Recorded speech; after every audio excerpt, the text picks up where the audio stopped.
আজকে আপনাদেরকে এমন একটি অ্যাপসের সাথে পরিচয় করিয়ে দেব যে অ্যাপসের মাধ্যমে আপনারা আপনাদের গ্রাম পঞ্চায়েতের সমস্ত খুঁটিনাটি তথ্য জানতে পারবেন। পঞ্চায়েতের যারা সরকারি কর্মচারী আছেন তাদের নাম কি বা তারা কোন পোস্টে আছে, পঞ্চায়েতের যে সমস্ত নোটিশ বা বিজ্ঞপ্তি জারি হয় সেইগুলো সম্পর্কে আপনারা জানতে পারবেন।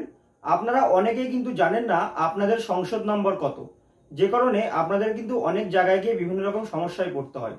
এই অ্যাপসের মাধ্যমে আপনারা আপনাদের সংসদ নাম্বার জানতে পারবেন, আপনাদের এলাকার মেম্বারের নাম জানতে পারবেন, আপনাদের যে পঞ্চায়েত প্রধান তার নাম, ফোন নাম্বার পেয়ে যাবেন। A to Z পঞ্চায়েতের সমস্ত তথ্য কিন্তু আপনারা এই অ্যাপসটির মাধ্যমে পেয়ে যাবেন। এটা কিন্তু আপনাদের জানা খুবই দরকার। তো এই ইনফরমেশনটি আজকে আপনাদেরকে দেব।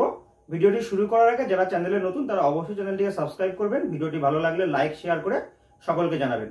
চলুন শুরু করি।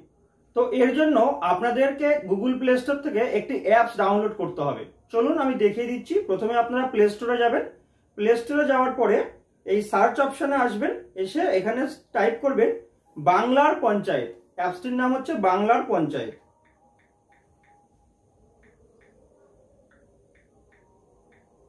বাংলার পঞ্চায়েত লিখে সার্চ করবেন। সার্চ করার পরে দেখুন এরকম লোগো চলে আসবে একটি। এবার এটাকে ইনস্টল করে নেবেন। আমি অ্যাপসটিকে ইনস্টল করে নেব এবং আপনাদেরকে অ্যাপসের সমস্ত তথ্য দিয়ে সাহায্য করব। তো দেখুন আমার অ্যাপসটি কিন্তু ইনস্টলড হয়ে গেছে। এরপর আমি এটাকে ওপেন করব। বাংলার পঞ্চায়েত পশ্চিমবঙ্গ সরকারের দ্বারা তৈরি হয়েছে এই অ্যাপসটি। তো প্রথমে দেখুন আছে নো ইয়োর পঞ্চায়েত, এই অপশনে টাচ করুন। টাচ করার পরে দেখুন লেখা আছে পঞ্চায়েত অ্যাট এ গ্লান্স, তারপরে আছে no committee member, order notification, tender, WhatsApp service. তো এতগুলো পরিষেবা এখানে আছে। এখান থেকে আপনারা পঞ্চায়েত অ্যাট এ গ্লান্স যেটা আছে এখানে টাচ করুন।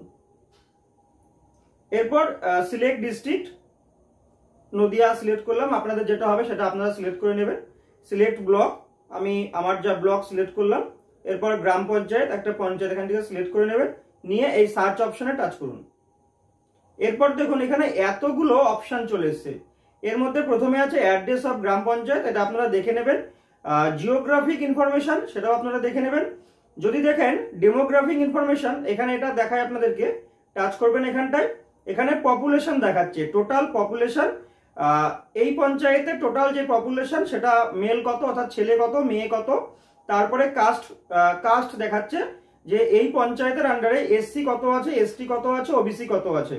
আর রিলিজিয়ান হিন্দু মুসলিম কত আছে সেটা কিন্তু দেখিয়ে দিচ্ছে। এটা হচ্ছে ডেমোগ্রাফিক ইনফরমেশন। এরপর আমি ব্যাকে যাই।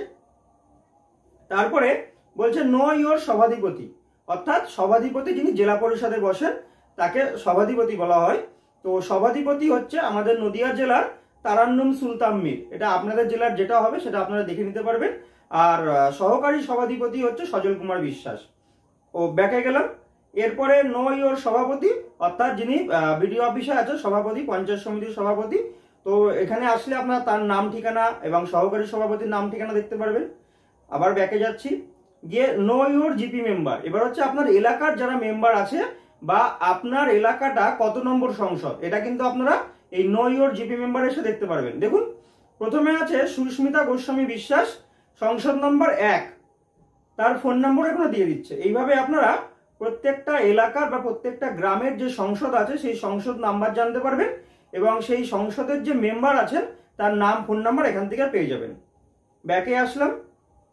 ব্যাকে এসে এখানে আপনারা অ্যাম্বুলেন্স, ফায়ার, পুলিশ স্টেশন এগুলো আপনারা দেখে নেবেন। আমি দেখাতে গেলে ভিডিওটা অনেক বড় হয়ে যাবে। তো গেল এখানে এইটুকুনি। এরপরে আমরা ব্যাক করলাম। ব্যাকে এখানে বলছে নো কমিটি মেম্বার, এই নো কমিটি মেম্বারে আসুন। এখানে district level committee, block level committee, GP level committee, সংসদ লেভেল কমিটি। তো আমাদের ভিডিওটা যেহেতু জিপি নিয়ে অর্থাৎ গ্রাম পঞ্চায়েত নিয়ে, তো আমরা জিপি লেভেল কমিটিটা দেখে নিই। এখানে এসে আবার ডিস্ট্রিক্ট সিলেক্ট করবেন, নদিয়া, ব্লক শান্তিপুর, গ্রাম পঞ্চায়েত ফুলিয়া টাউনশিপ করে সার্চ করলাম। সার্চ করার পরে এখানে দেখুন স্ট্যাটিউটরি কমিটি, নন স্ট্যাটিউটরি কমিটি দেখাচ্ছে। তো এইখানে যে কোনো একটা অপশনে আপনারা টাচ করুন। টাচ করার পরে অর্থ ও পরিকল্পনা উপসমিতি, এই সমিতির যারা মেম্বার আছে তাদের সবার নাম দেখাচ্ছে। আর দেখুন এই 7 নম্বরে শ্রী শান্তনু দত্ত সেক্রেটারি, ইনি হচ্ছে গ্রাম পঞ্চায়েতের সেক্রেটারি। আর পরে আছে 8 নম্বরে শ্রী সজল কুমার প্রামাণিক, ইনি হচ্ছে এক্সিকিউটিভ অ্যাসিস্ট্যান্ট বা মেম্বার। আর 9 নম্বরে হচ্ছে চন্দন দাস নির্মাণ সহায়ক। এই 7, 8, 9 এরা তিনজনা কিন্তু গ্রাম পঞ্চায়েতের সরকারি কর্মচারী। তো যদি আপনারা আপনাদের গ্রাম পঞ্চায়েতের সরকারি কর্মচারীর নাম জানতে চান, মানে অর্থাৎ আপনাদেরকে যদি কোথাও বলা হয় যে আপনারা পঞ্চায়েতে গিয়ে সেক্রেটারির কাছে যাবেন, আপনারা হয়তো জানেন না যে সেক্রেটারিকে, তো আপনারা এই অ্যাপসের মাধ্যমে কিন্তু দেখে নিতে পারবেন যে ওই পঞ্চায়েতের সেক্রেটারিকে। এইভাবে আপনারা পঞ্চায়েতের যে সকল কর্মচারী আছে তাদের নাম এবং তাদের ডেজিগনেশনটা জানতে পারবেন। আচ্ছা, আমি ব্যাকে গেলাম। ব্যাকে গিয়ে দেখুন এখানে আছে অর্ডার বা নোটিফিকেশন। পঞ্চায়েতের যে অর্ডার বা বিজ্ঞপ্তি যেগুলো জারি করবে পঞ্চায়েত থেকে, সেইগুলো আপনারা এখানে পেয়ে যাবেন, দেখে নেবেন। আমি ব্যাক করলাম। ব্যাক করে আছে টেন্ডার। দেখুন পঞ্চায়েতের থেকে যে রাস্তা বা অন্যান্য যে সমস্ত সরকারি কাজগুলো পঞ্চায়েত থেকে হয় সেইগুলো আপনারা এই টেন্ডারের মধ্যে পেয়ে যাবেন, এটা দেখে নেবেন। এরপরে আছে হোয়াটসঅ্যাপ সার্ভিস। হোয়াটসঅ্যাপ সার্ভিসে আপনি টাচ করলেন, টাচ করার পরে সরাসরি আপনার হোয়াটসঅ্যাপটি ওপেন হয়ে যাবে। হোয়াটসঅ্যাপের মধ্যে পঞ্চায়েত ও গ্রাম উন্নয়ন দপ্তর পশ্চিমবঙ্গ সরকারের, এখানে আপনারা যদি হাই লিখে মেসেজ করেন, মেসেজ করার পরে বলছে welcome to panchayat and rural development WhatsApp chatbot. তো এখানে বাংলা ইংলিশ আছে, এটা আপনারা দেখে নেবেন। আমি জাস্ট খালি অপশনগুলো আপনাদের দেখিয়ে দিচ্ছি। ব্যাক করলাম। ব্যাক করার পরে এইগুলো আপনারা নিজেরা দেখে নেবেন, আমি অত দেখাচ্ছি না।